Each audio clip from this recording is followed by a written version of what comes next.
আজকের গল্প চিঠি সেই সন্ধ্যার। স্থান ছোট শহরের এক পুরনো রেল স্টেশন। শেষ বিকেল, হালকা বৃষ্টি। রেল স্টেশনের বেঞ্চে বসেছিল রাহাত। হাতে একটা চিঠি, হলুদ হয়ে যাওয়া, কিছুটা ভেজা।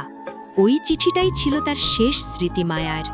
মায়া বলেছিল, আমি চলে যাচ্ছি রাহাত, কিন্তু তোমার অপেক্ষাটা রেখে যাচ্ছি আমার হৃদয়ে।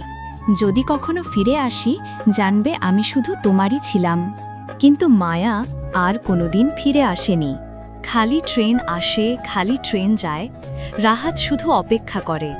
একদিন অনেক বছর পর এক পিচ ঢালা সন্ধ্যায় এক বয়স্ক মানুষ ট্রেন থেকে নামলেন, হাতে একটা ছোট বাক্স। তিনি স্টেশন মাস্টারকে জিজ্ঞেস করলেন, এই স্টেশনে এক ছেলেকে কি প্রতিদিন বসে থাকতে দেখেন? স্টেশন মাস্টার একটু হেসে বলল, ওর নাম রাহাত। আজ 5 বছর ধরে রোজ আসে, বলে কারো জন্য অপেক্ষা করছে। বয়স্ক লোকটি চুপ করে থাকল। তারপর বাক্সটা খুলে বলল, আমি মায়ার বাবা। মায়া আর এই পৃথিবীতে বেঁচে নেই।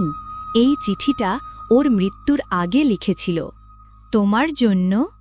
চোখের কোণে জল নিয়ে রাহাত সেই নতুন চিঠিটা হাতে নিল। চিঠিতে শুধু লেখা ছিল, তুমি কখনোই একা ছিলে না রাহাত। আমার ভালোবাসা তোমার মধ্যেই বেঁচে থাকবে চিরকাল।